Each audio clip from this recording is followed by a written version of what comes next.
거룩하신 주님의 이름으로 여러분께 이 말씀을 드립니다. 오늘은 가족이란 단어로부터 좀 시작해 보겠습니다. 가족, 무슨 의미인지 다 알고 계실 텐데 굳이 사전적 의미를 밝히면 주로 부부를 중심으로 한 친족 관계에 있는 사람들의 집단을 가족이라고 그렇게 말합니다. 그래서 가족이 되려면 혼인관계, 혈연관계, 입양 등으로 그렇게 이루어지지요. 그래야 이제 가족 관계가 되는 것입니다. 이 가족 관련해서 요즘에는 잘 쓰지 않는, 잘 듣지도 못하는 표현이 있는데 예전에는 많이 들었던 표현이 있어요. 그게 뭐냐면 대가족이라는 것입니다. 대가족. 그래서 소가족, 핵가족 이렇게 얘기하는데 요즘은 이런 표현 잘 안 쓰죠. 이렇게 많이 사는 사람들이 있을까요? 가족 사진은 찍을 수 있을지 몰라도 3대가 같이 산다 이런 집은 거의 없는 것 같습니다. 아무튼 가족 구성원으로서 가족의 일을 함께 할 때가 많죠. 가족 구성원이기 때문에 가족의 일을 하는 것입니다. 청소도 하고 빨래도 하고 설거지도 하고 가족 구성원이니까 하는 것입니다. 때로는 같이 여행도 하게 되고 또 같이 경조사도 챙기게 되는 그런 일들은 가족이기 때문에 하는 것입니다. 제가 생각해 봤습니다. 가족으로서 가장 많이 하는 일이 뭘까 생각해 보니까 식사하더라고요. 식사. 가족이 가장 많이 하는 건 식사일 것입니다. 우리는 잘 식사하지 않아요 라고 해도 다른 타인과 생각했을 때 가장 많이 하는 게 식사일 것입니다. 여러분 생각해 보세요. 어떤 기념일 되면 뭐부터 할까요? 식사요. 어디서 식사할까? 늘 식사 중심으로 이렇게 모임이 흘러가게 되죠. 우리 집도 마찬가지입니다. 작년에 한번 어떤 식사를 했는데 그걸 촬영해 놓은 게 있는데 우리 집 식사하는 거 보여드리겠습니다. 빨리 지나가니까 잘 보시기 바랍니다. 빨리 지나갑니다. 예, 이렇게 그냥 식사하는 거 보통 집도 그렇게 식사하실 것입니다. 왜 이런 가족 식사 얘기를 하냐면 오늘 본문은 예수님께서 제자들과 함께 유월절 식사를 하시는 내용이기 때문에 그렇습니다. 원래 유월절 식사는 가족 식사이지요. 그래서 예수님께서 제자들을 지금 가족으로 여기시고 함께 식사를 하셨다라고 그렇게 말할 수 있습니다. 이 내용이 바로 주의 만찬 의식, 성만찬 의식의 배경이 되지 않습니까? 그래서 이 주의 만찬을 가족하고 연결해서 오늘 말씀을 계속 이어보도록 하겠습니다. 본문을 보시면 오늘 본문은 마태복음 26장의 내용입니다. 26장의 시작 부분에는 종교 지도자들이 예수님을 죽이려고 의논하는 내용이 나옵니다. 그리고 한 여인이 예수님께 향유를 붓는 그런 이야기도 나와요. 그런 다음에 가룟 유다가 예수님을 배반하는 얘기도 나옵니다. 종교 지도자들을 찾아가서 협상을 하고 그리고 넘겨줄 기회를 찾는 그런 내용이 나오죠. 그러니까 이런 내용을 보면 예수님께서 십자가에 달리시는 시간이 점점 가까이 다가온다는 것을 알 수 있습니다. 점점 다가온다는 것을. 그런 시간 속에서 유월절이 시작되었습니다. 26장 17절 보시면 무교절의 첫날에라는 표현이 나옵니다. 무교절의 첫날에. 그러니까 유월절, 무교절은 이 두 단어는 혼용해서 사용된다. 제가 그런 설명을 드린 적이 있습니다. 실제로는 유월절이 첫날 하루이고요. 그리고 무교병을 먹는 무교절이 7일간 이어지게 되는데 그런데 유월절에 방점을 두는 사람은 계속해서 유월절이라고 끝까지 얘기하고 무교절에 방점을 두는 사람은 그냥 전체를 무교절이라고 그렇게 얘기하기도 합니다.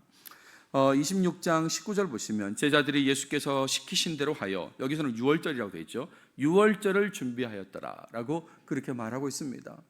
여기서 유월절 준비라고 하는 것은 유월절 식사 준비를 말하는 것입니다. 여러분 가운데는 유월절 식사라는 것이 어떻게 진행되는지 이미 알고 있는 분도 계실 것입니다. 그런데 또 많은 분들이 유월절 식사가 어떻게 진행되는지 모를 수도 있기 때문에 한번 그걸 좀 설명해 드리도록 하겠습니다. 패스오브 세이더 디너라고 하는 이 식사가 어떻게 진행되는가, 순서로 굳이 구별하자면 15가지 순서가 있습니다. 여러분 우리 예배도 지금 순서가 14가지인 건 아십니까? 오늘 성찬식이 들어가 있긴 하지만 여러분 주보를 이렇게 세보시면 14순서나 되는 겁니다. 그러니까 그런 순서 구분이 15가지다 이런 말이에요. 일단 첫 번째 순서는 카드시입니다. 카드시. 여기는 뭘 하는 거냐면 축복을 낭송하는 겁니다. 말씀을 낭송하고 그리고 첫 번째 포도주 잔을 마시는 그런 순서입니다. 그런 다음에 두 번째는 오르하츠입니다. 제가 일부러 발음을 이렇게 하는 게 아니라 원래 그렇게 발음하는 겁니다. 이 영문으로 그 ch라고 했지만 뭐 이런 발음이거든요. 우라츠인데 우라츠는 뭐 하냐면 손에 물을 붓고 씻는 걸 말합니다. 이게 한 의식이 되는 거죠. 지금 6월절 우리는 식사라고 생각하지만 식사 자체가 예식이란 걸 아셔야 되는 거죠. 그래서 첫 번째 카데시를 지나서 오르라츠까지 이제 하는 겁니다. 그런 다음에 세 번째가 카르파스인데 이 카르파스는 야채에 대한 축복을 낭송합니다. 야채, 먹을 야채에 대해 축복하고 그리고 야채를 소금물에 담가 먹습니다. 근데 이 그 야채가 뭐 상추, 오이, 무, 파슬리, 삶은 감자 뭐 이런 건데 왜 소금물에 이렇게 찍어 먹냐면 이 소금물 자체가 눈물을 의미하는 거죠. 이집트에서의 고생, 눈물을 의미해서 거기에 찍어 먹으면서 이제 이렇게 의식을 진행하는 겁니다. 소위 에피타이저다 이렇게 생각하시면 되겠습니다. 그리고 이제 네 번째가 야하츠입니다. 야하츠. 이 야하츠는 뭐냐면 세 개의 무교병을 포개어 가지고 가운데를 자릅니다. 이 무교병을 이제 맞자라고 하는데 이 맞자, 이 빵입니다. 이 빵이 이렇게 생긴 거예요. 이렇게 우리로 치면 무슨 크래커처럼 그렇게 생각지 않습니까? 그렇게. 그래서 제가 우리 교회에서 성찬식을 준비할 때 빵을 이런 류로 제가 요청을 한 것입니다. 이게 지금 맞자, 이게 맞자. 그러니까 나는 다른 교회에서 성찬식 할 때 부드러운 빵 먹었었는데 뭐 이런 빵 먹었었는데 하는 분이 계시잖아요. 그런 빵하고는 완전 차원이 다르죠. 그래서 제가 우리 교회에다가 이런 류의 빵으로 좀 준비해달라 그렇게 말씀을 드렸습니다. 이게 맞자입니다. 그걸 이제 가운데를 이렇게 부러뜨렸다 그런 얘기죠. 그리고 이제 다섯 번째는 마기드라고 해서 이 마기드는 두 번째 포도주 잔을 준비하고 그러면서 출애굽 이야기를 들려주게 됩니다. 출애굽 이야기는 주로 이제 가장이 이렇게 알려주게 되고 또 아이들이 기본 패턴이 있어요. 네 가지 질문을 하게 되고 그 네 가지 질문에 대해서 아버지가 답을 해주면서 이렇게 이제 출애굽 이야기를 해주는 것입니다. 그리고 여섯 번째는 로차라는데 로차 다시 손을 씻는 거예요. 앞서 손을 씻었지 않습니까? 근데 다시 한 번 더 손을 씻는 의식을 또 하게 됩니다. 그리고 일곱 번째는 모찌라고 하는데요. 우리 먹는 모찌 아니고요. 모찌라는 건 뭐냐면 무교병에 대한 축복을 낭송하는 겁니다. 아까 보여드렸던 그 맞자라고 하는 그 맞자에 대해서 축복을 낭송하는 시간입니다. 그런 다음에 여덟 번째가 맞자예요. 그러니까 이제서야 모두가 무교병을 먹게 되는 것입니다. 무교병을 가지고 이제 맛을 보게 되는 거죠. 그리고 아홉 번째는 마로르라고 하는데 이 마로르는 쓴 나무를, 쓴 채소를 먹는 그런 시간이 되는 거예요. 자, 무교병도 먹었죠. 그리고 쓴 나물도 먹었어요. 그리고 열 번째가 뭐냐면 코레크라고 하는데 이 코레크는 앞서 먹었던 그 무교병과 쓴 나물을 한꺼번에 먹는 겁니다. 소위 힐렐 샌드위치라고 그렇게 하는 겁니다. 이게 샌드위치를 만들어 먹는 거죠. 무교병 아까 그 맞자하고 그리고 이게 쓴 나물 같이 해서 먹게 된다 이런 말입니다. 그리고 이제 11번째가 가면 이제서 이제 슐한 오레크라고 하는데 이 슐한 오레크가 바로 본격적인 저녁 식사가 되는 거예요. 그러니까 11번째 순서에 와서야 이제 본격적인 식사를 하게 된다 이런 말입니다.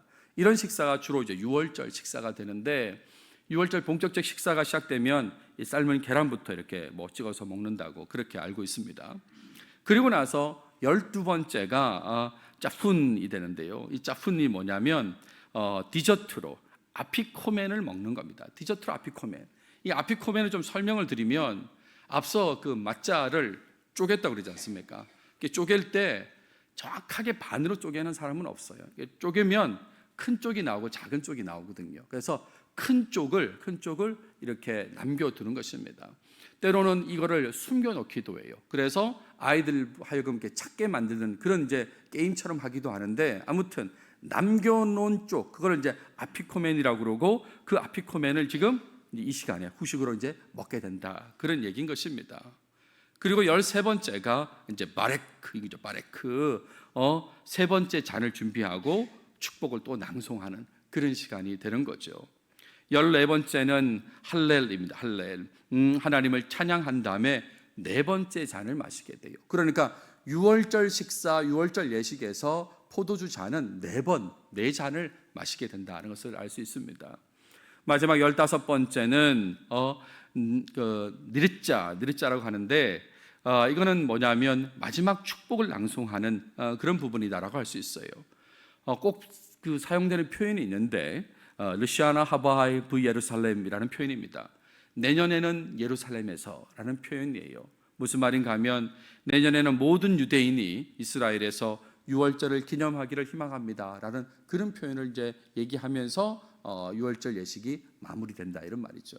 그러니까 이 유월절 예식이 이렇게 흘러갑니다. 제가 이걸 왜 말씀드릴까요? 예수님께서도 지금 이 예식을 하고 계셨다 그런 얘기입니다.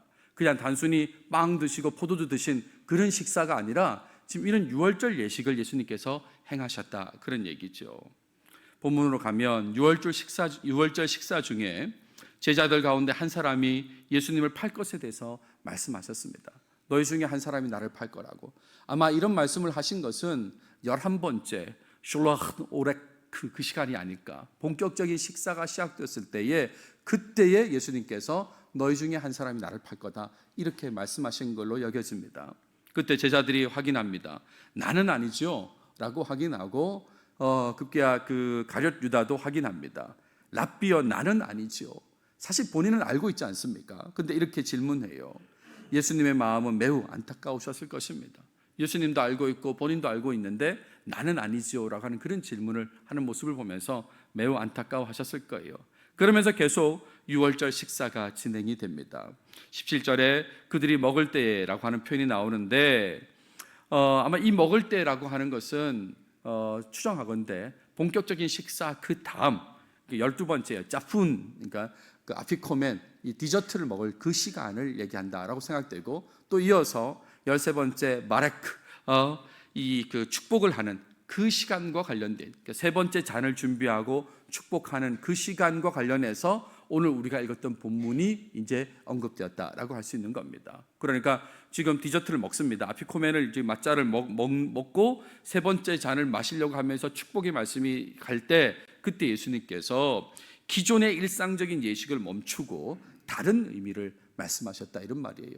지금까지는 유월절 의미의 의식을 계속 해오다가 그러다가 이 12번째, 13번째를 가면서 다른 의미를 말씀하셨어요. 특별히 먼저 이 빵에 대한 빵에 대한 말씀을 하시죠. 맛자, 아까 보여드린 그 맛자에 대한 말씀인데 일단 축복을 하셨습니다. 그리고 빵을 떼셨다고 부쉈다 이 말이죠. 그리고 제자들에게 주시고 제자들에게 말씀하시는데 뭐라고 말씀하시냐면 받아서 먹으라. 이것은 내 몸이니라. 그렇게 말씀하신 거예요. 내 몸이라고.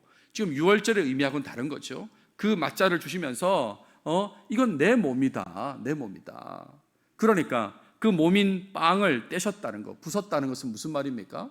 그 예수님의 몸이 찢기고 부서진다라고 하는 그걸 얘기하지 않습니까? 그렇게 이렇게 부서진다고 이게 내 몸이다. 그래서 먹으라고 그렇게 얘기하셨습니다.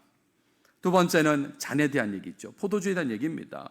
감사 기도를 하셨다고 그랬고 제자들에게 주십니다. 그러면서 말씀을 하시는데 너희가 다 이것을 마시라. 이것은 죄 사함을 얻게 하려고 많은 사람을 위하여 흘리는 바 나의 피 곧 언약의 피니라. 이 포도주에 대해서 나의 피라고 얘기하시는 거예요. 그 포도주가 내 피다. 언약의 피다라고까지 얘기했습니다. 죄 사함을 얻게 하려고 많은 사람을 위해서 흘리는 그 언약의 피다라고 합니다.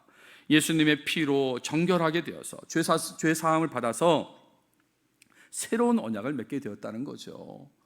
출애굽한 백성들이 시내산 계약을 맺고 되고요. 시내산 계약의 근거에서 유월절 의식을 이렇게 행하지 않습니까? 그 계약 아니고 예수님의 피로 죄 사함을 받아서 생기는 새로운 계약이라는 거죠.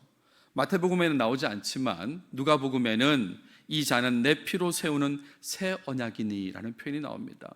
나중에 바울이 고린도전서에서 언급할 때도 새 언약이라고 그렇게 얘기하거든요. 그러니까 예수님의 피를 마시면서 새로운 언약 관계가 된다 그 얘기를 하셨다 이런 말입니다. 출애굽 관련 유월절의 기존 의미를 완전히 바꾼 말씀을 하신 거예요. 지금까지 계속 지내왔던 본격적인 식사까지는 계속 그렇게 지내오다가 갑자기 아피코멘을 먹는 그 후식을 먹는 시간 그리고 또 축복하는 그 시간을 지나가면서, 세 번째 잔을 마시는 시간을 지나가면서 다른 의미를 말씀하셨다, 이런 말입니다. 무교병, 이 맞지 않은 예수님의 몸이라고 말씀하셨고, 포도주는 예수님의 피라고 그렇게 말씀하셨다, 이런 말입니다. 많은 사람을 위해서, 죄사함과 구원을 위해서 몸이 찢겨지고 흘리는 피라고 그렇게 말씀하셨다, 이런 말이에요. 이거를 먹으라고, 이거를 마시라고 그렇게 말씀하셨습니다. 아마 제자들은 많이 놀랐을 거라고 여겨집니다. 지금 본인들이 알고 있는 유월절 그 식사를 하고 있는 중에 갑자기 내 몸이다, 내 피다라고 하셨으니까 얼마나 놀라겠어요. 근데 여러분, 우리는 이 말씀을 충분히 이해하고 있지 않습니까? 우리는 놀랄 이유가 없죠. 물론 처음 듣는 분은 놀랄 수 있겠지만 이걸 잘 알고 있는 우리는 별로 놀라지 않습니다. 다 알고 있어요. 빵이 예수님 몸을 상징하고, 그리고 잔이 예수님 피를 상징하고 있다는 걸 다 알고 있습니다. 그러니까 여러분, 나 그거 먹어봤어, 나 마셔봤어, 이런 태도는 좀 곤란하다, 이런 말씀을 드려요.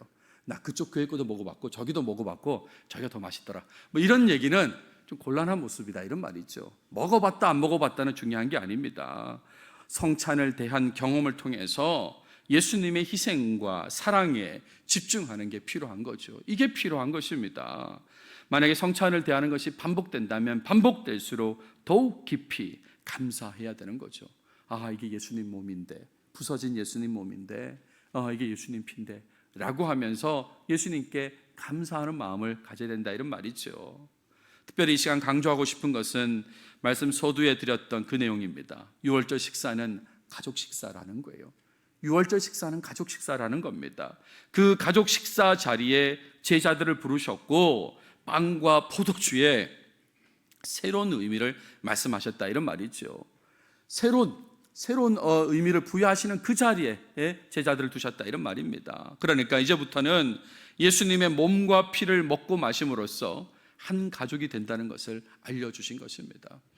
예수님의 몸과 피를 먹고 마시는 자로서의 한 가족이다, 이걸 알려주려고 하셨다, 이런 말이에요. 그래서 예수님께서는 마무리로 이렇게 말씀하십니다. 29절 보세요.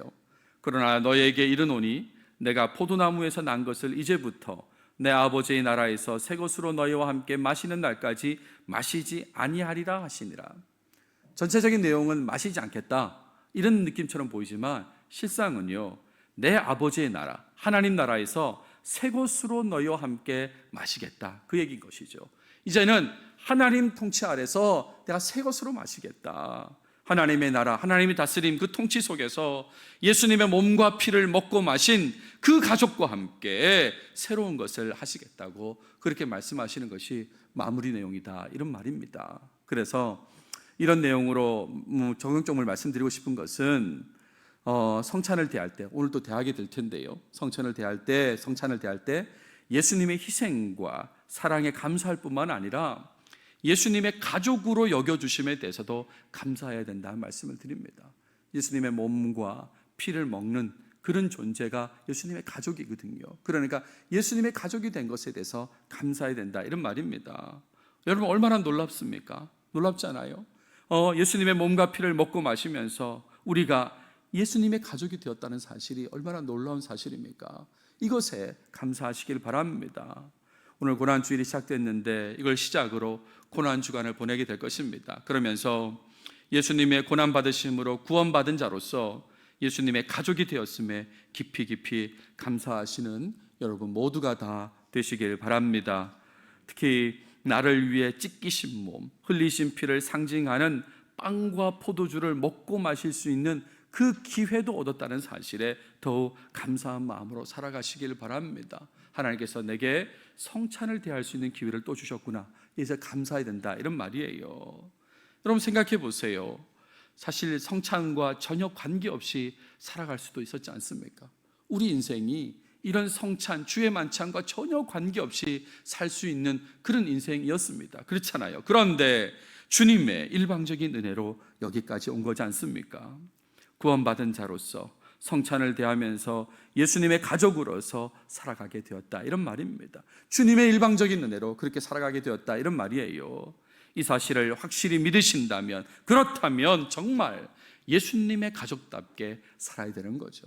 정말 믿으신다면, 내가 구원받았고 예수님의 몸과 피를 먹고 마시면서 내 예수님 가족이야 라고 믿으신다면, 그렇다면 정말 예수님 가족답게 사시길 바랍니다. 무엇보다 예수님을 부끄럽게 만드는 일, 실망시키는 일을 하지 않아야 되는 거죠. 예수님의 가족인데 어떻게 예수님을 부끄럽게 만듭니까? 어떻게 예수님을 실망시킵니까? 바꿔 말해서 예수님께서 원하시는 일을 하는 사람, 예수님이 기뻐하시는 일을 하는 사람, 그런 사람이 되어야 되는 거죠. 여러분, 가족으로 생활해 보세요. 남들은 괜찮아도요, 가족이기 때문에 더 부끄러운 부분이 있고 더 실망하는 부분이 있을 수 있습니다. 더 감싸주는 부분도 있지만 가족이기 때문에 남들은 괜찮은데 가족 눈에는 보이거든요. 그래서 더 실망하고 더 부끄러운 부분이 있어요. 그러니까 이런 모습을 예수님께 보여드려서는 안 된다, 이런 말입니다. 한 주간 새벽 예배에 참여하시고, 특별 새벽 예배, 그리고 금식을 하신다면 그것도 예수님을 기쁘시게 하는 태도로 하셔야 된다는 말씀을 드립니다. 나 이번 한 주간 새벽 예배 갈 거야, 그리고 나 금식할 거야 라고 한다면 그 자체에 머무는 게 아니라 예수님의 가족으로서 예수님을 기쁘시게 하기 위해서 해야 된다, 이런 말이에요. 예수님께서 기뻐하시지 않는 모습, 예수님을 실망시켜 드릴 모습으로는 하지 않아야 된다, 이런 말입니다. 한다는 데 의의를 두고 하는 게 어디야 라고 그렇게 말씀하지 마시고, 새벽 예배를 하든 금식을 하든 무엇을 하든 간에 예수님께서 기뻐하시는 태도로 하셔야 된다, 이런 말이죠. 예배를 어떻게 해야 됩니까? 아버지께 참되게 예배하는 자들은 영과 진리로 예배할 때가 오나니 곧 이때라. 아버지께서는 자기에게 이렇게 예배하는 자들을 찾으시느니라.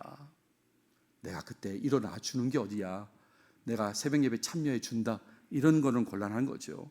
영과 진리로 예배해야 되는 것입니다. 그런 예배자를 찾으신다고 그랬습니다.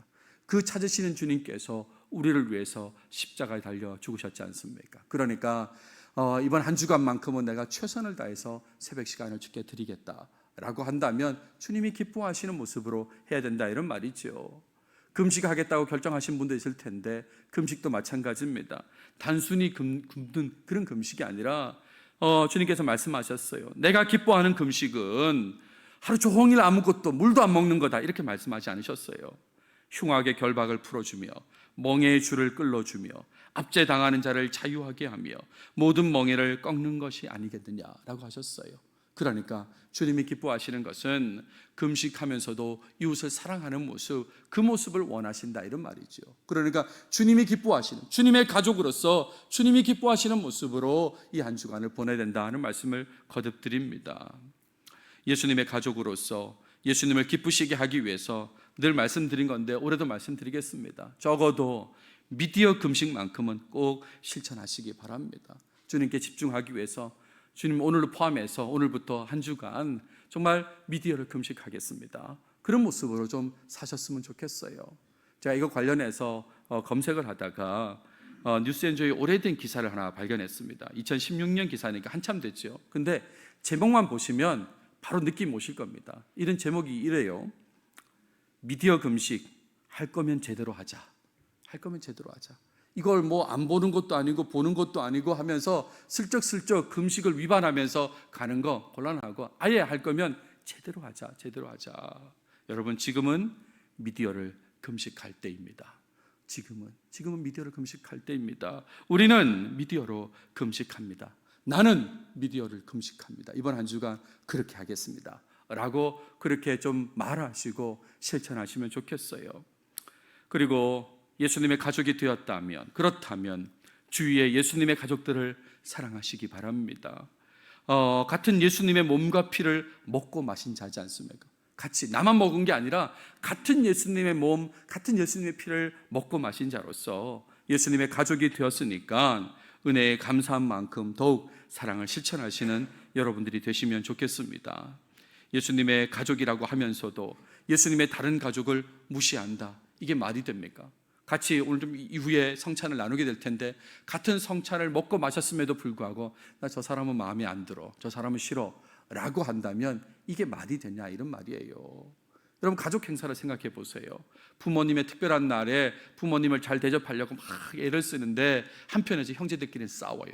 그래서 싸운 형제들 중에 안 오는 형제도 있고 뭐 이렇게 큰 소리 내는 형제도 있고 한다고 치면 그 부모님이 기뻐하실까 한번 생각해 보십시오. 그러니까 예수님을 위한다고 한다면 예수님의 가족인 우리끼리 사랑하고 잘 지내야 된다, 그 말씀을 드립니다. 예수님을 절대로 실망시키지 않아야 된다, 그 말씀을 드리고 있는 것이에요. 나를 위해서 찢기고 피 흘리신 그 예수님을 생각하면서 감사를 드릴 때 가족으로 여겨주신 그 예수님께 더욱 감사를 드리시는 여러분들이 되시면 좋겠습니다. 예수님을 기쁘시게 하기 위해 예배와 금식 등에 최선을 다하시고, 특별히 미디어 금식 꼭 하시고요, 예수님의 다른 가족을 사랑하는 그 삶을 꼭 실천하시기 바랍니다. 여러분 주위의 사람들이 다 예수님의 다른 가족들인 것입니다. 같은 몸, 같은 피를 마신 사람들이거든요. 그러니까 사랑을 실천해야 된다, 이런 말입니다. 말씀을 마무리하겠습니다. 목양교회 비전을 발표했습니다. 그것은 목양교회는 나의 교회라는 것입니다. 목양교회는 나의 교회라고, 그냥 이 교회 오래 다녔으니까 내 교회라고, 그런 의미 아니라고 제가 말씀을 드렸습니다. 만약에 그런 의미라면 최근에 등록한 사람은 내 교회가 될 수 없는 거죠. 시간이 지날수록 그 갭은 못 메워지고 계속 내 교회는 안 되는 것입니다. 그런 의미 아니고요. 에베소서 2장 19절에 하나님의 가족입니다 라는 말씀을 대표 구절로 뽑았습니다. 하나님의 가족입니다. 그래서 하나님의 가족으로서 목양교회 공동체 안에 한 공동체가 된 거거든요. 그래서 내 교회라고 얘기하는 것입니다. 근데 오늘 제가 말씀을 예수님의 가족됨에 대해서 말씀을 드렸어요. 그래서 이 고난주간 예수님의 가족으로서 예수님도 기쁘시게 하고, 그리고 교회의 비전도 잘 실천하는 여러분 모두가 다 되시길 바랍니다. 기도하겠습니다. 하나님 감사합니다. 고난주일에 특별히 주의 만찬과 관련된 말씀을 나누었습니다. 한 가족됨에 대한 말씀을 주셨는데 하나님, 이 말씀을 깊이 새기게 하시고 예수님의 가족으로서 예수님을 기쁘시게 하는데 최선을 다하는 이 한 주간 되게 도와주시옵소서. 뿐만 아니라 같은 몸, 같은 피를 먹고 마신 자로서 같이 서로를 사랑하는 모습이 우리 가운데 넘쳐날 수 있도록 주님 도와주시옵소서. 이 모든 말씀 예수님의 이름으로 기도드렸습니다. 아멘.